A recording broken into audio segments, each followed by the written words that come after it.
Boa noite a todos. Nós vamos dar continuação ao nosso estudo em Gênesis capítulo 1 sobre a nova criação e vamos ler os primeiros 5 versículos. Versículo 1. No princípio criou Deus os céus e a terra. E a terra era sem forma e vazia. E havia trevas sobre a face do abismo. E o Espírito de Deus se movia sobre a face das águas. E disse Deus: haja luz, e houve luz. E viu Deus que era boa a luz. E fez Deus separação entre a luz e as trevas. E Deus chamou à luz dia, e às trevas chamou noite. E foi a tarde e a manhã o dia primeiro. Os nossos versículos. E viu Deus que era boa a luz, e fez Deus separação entre a luz e as trevas. E Deus chamou à luz dia, e às trevas chamou noite. E foi a tarde e a manhã o dia primeiro. Deixai-me entrar de rompante, por assim dizer. Nestes versículos nós vemos a frontalidade e a assertividade de Deus. Ele fala em luz e noite.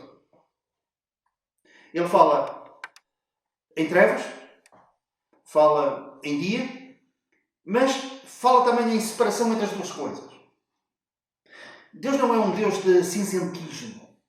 Nós hoje vivemos dias assim, em que as coisas são diluídas. A verdade é misturada com mentira. E há quem diga que nunca ninguém está 100% certo, nem está 100% errado.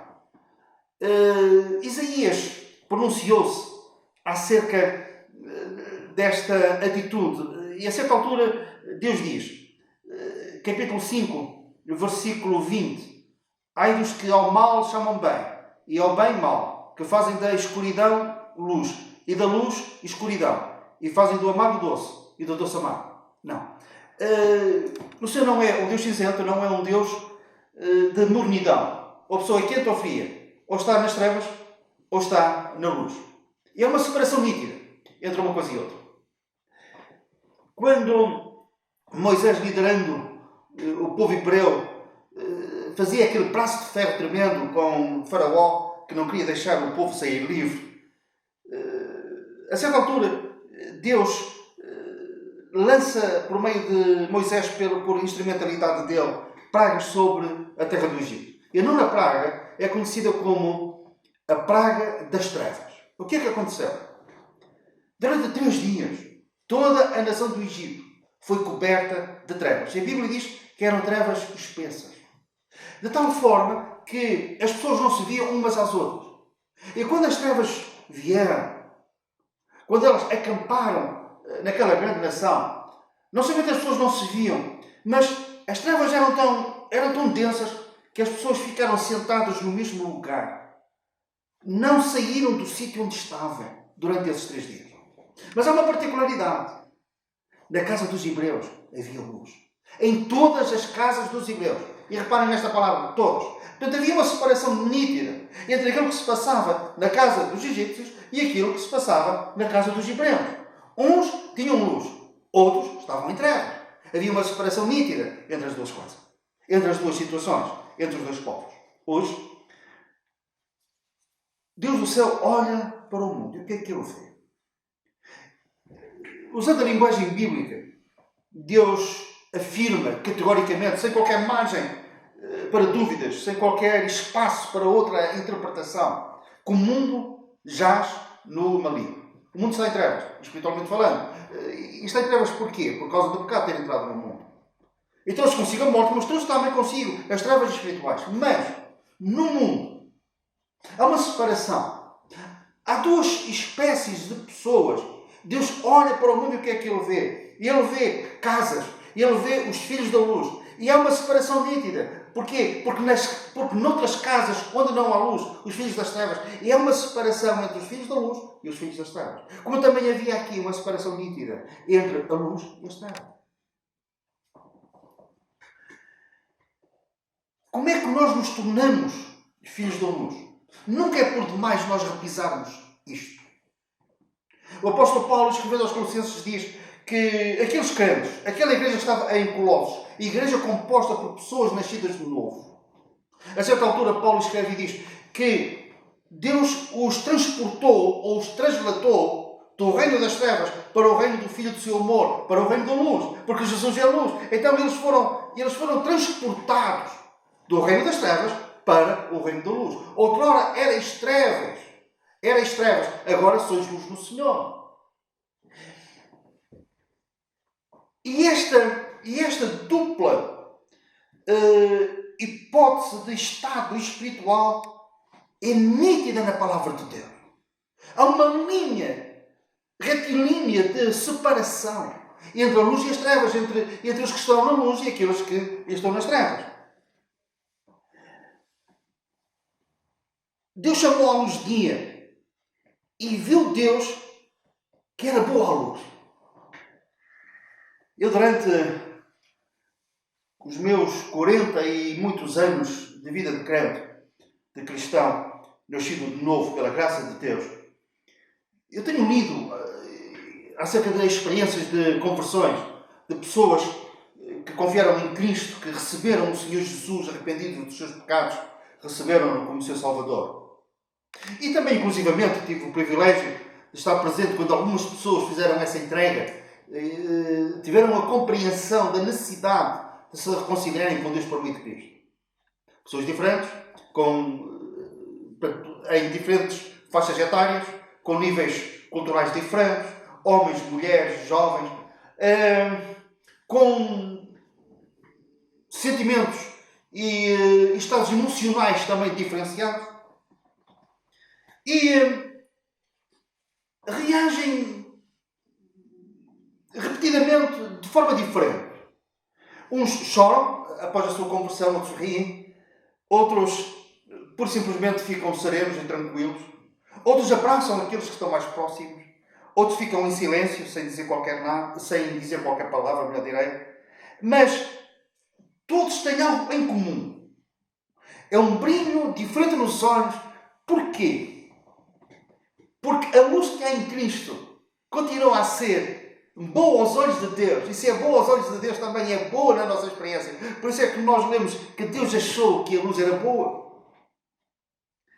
Ao longo dos anos, mesmo aqueles que dizem que nunca se arrependem de nada que disseram ou que fizeram, isso não é verdade. Todos nós, se formos honestos, formos sinceros, nós olhamos para trás. E há coisas que nós não deveríamos ter dito, há coisas que nós não deveríamos ter feito. Se nós pudéssemos voltar atrás. Mas há uma coisa da qual ninguém se arrepende. O apóstolo Paulo escreve aos Coríntios acerca da salvação, acerca de nós sermos salvos pela graça de Deus mediante a obra que Jesus realizou na cruz. E ele, no capítulo 7 da segunda carta, ele diz isto: da salvação da qual ninguém se arrepende. Porquê? Porque é uma coisa boa. A origem desta luz. Esta luz tem origem em Deus. Na palavra. Deus disse. A palavra tem origem em Deus. Na segunda parte do século XVII e até meados do século XVIII, houve uma doutrina filosófica que se espalhou particularmente na nossa Europa, que era a doutrina ou a filosofia, uma ideia filosófica com implicações políticas e religiosas, chamada Iluminismo. Também esse século foi conhecido como sendo o século das luzes. O que é que eles defendiam? O que é que os defensores e criadores dessa filosofia, o que é que eles defendiam? O que é que eles apregoavam? Eles defendiam a liberdade, a prosperidade dos povos, a fraternidade, a tolerância. Mas o alvo final era que, através desta filosofia, desta corrente filosófica, eles fizessem e atingissem um nível em que o homem seria perfeito ou estaria muito perto da perfeição. O alvo era a perfeição. Era a realização de um sonho que os homens ao longo dos séculos têm tido. Um homem novo. Depois, mais tarde, algumas correntes políticas tentaram fazer o mesmo. E tanto numa como noutra situação houve um falhanço estrondoso neste propósito.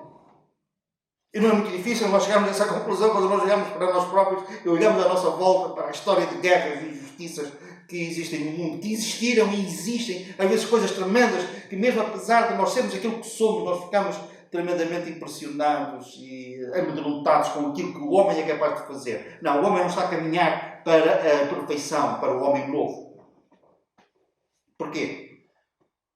Porque essas doutrinas não têm o respaldo, não começam em Deus e não são sustentadas por Deus. Daí falhar. Mas nós sabemos que é possível termos um novo coração, sermos uma nova criação em Cristo, as coisas velhas passarem e tudo se fazer de novo. Não que sejamos perfeitos, como diz Paulo, escrevendo aos Filipenses, perfeitos em Cristo, mas na nossa vida prática, no nosso dia-a-dia, nós não somos. Mas uma coisa sabemos, nós com a luz que temos em Cristo, que vem do Evangelho da glória de Deus, o Evangelho da graça de Deus. Nós que outrora estávamos cegos, agora vemos. E mais, e sabemos que apesar de não sermos perfeitos, estamos mais próximos do propósito que Deus tem para a humanidade e para cada pessoa individualmente. Estamos a caminhar. E olhamos para trás. E nós que um dia confiamos em Cristo como o nosso Salvador, chegamos a uma conclusão. Temos ainda muito espaço para percorrer, muito caminho para andar. Mas olhamos para trás e vemos que sem Cristo seríamos piores. E também que a luz que nós temos em Cristo é boa. Por isso é que pusemos mão ao arado e não olhamos para trás. O caminho muitas vezes não é fácil, tem escombros, tem obstáculos. Mas nós temos uma coisa boa. Temos a luz do Evangelho, temos a luz de Cristo, temos a luz da Palavra. E não voltamos para trás, porque sabemos que nada pode substituir isto que aos olhos de Deus é coisa boa e também é boa aos nossos próprios olhos, a luz que vem e que tem a sua origem em Deus. Há uma separação entre a luz e as trevas. E esta separação vai perdurar por toda a eternidade. Vai se estender pela eternidade fora. Porque aqueles que confiam em Cristo, a luz do mundo, que têm luz nas suas casas, nas suas almas, irão viver eternamente na presença de Deus, que é o Deus de toda a luz. Ao contrário daqueles que irão para o reino das trevas. A Bíblia fala em trevas e terras e fala na luz e terra que vem do Deus eterno.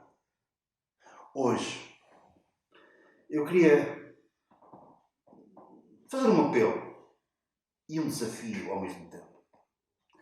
Aqueles que brevemente me irão ouvir e ver neste vídeo, ou então daqui a muito tempo, nós não sabemos. O meu desafio é este. Depois de ver e ouvir este vídeo, não vá fazer qualquer coisa. Lavar a louça, estender a roupa, ver as notícias. Não. Pense e repense. Se está na luz ou se está na noite. Se é trevas ou se é luz. Se Deus, olhando para o mundo, o coloca no grupo dos filhos da luz, ou se, pelo contrário, está do outro lado, havendo uma separação nítida entre uns e outros. Há um velho hino que diz, lembrei-me agora, a certa altura a letra diz, vem para a luz. Vem para a luz. E aproveitando essa dica, parte da letra desse velho hino, de um clássico, eu também digo, desafio, vem para a luz. Se porventura estás em trevas, vem para a luz. E nós vamos para a luz quando nós vamos para Cristo e o recebemos no nosso coração. Quando nós o seguimos. E Jesus, ele diz, aquele que me segue não andará mais em trevas, mas terá a luz da vida. É para esta luz que nós somos convocados e somos chamados. E hoje, este apelo e desafio para você é este. Se ainda não está nesta luz que é boa, tem sua origem em Deus. venha para a luz. A luz do Evangelho de Cristo. A luz da pessoa gloriosa do Senhor Jesus Cristo. E este será o primeiro dia. O primeiro dia da sua vida no calendário de Deus, assinalado como sendo o primeiro dia. Fica com 2 datas de nascimento. O seu nascimento físico, há mais ou menos anos, no registro, no seu cartão de cidadão, a data do seu nascimento, mas no cartão da cidadania dos céus. Hoje será o primeiro dia, assinalado no calendário de Deus. Nasceu de novo na família de Deus. Afinal, foi o dia em que você veio para a luz. Para esta luz, que é boa. E foi a tarde e a manhã do primeiro dia que o Senhor abençoou.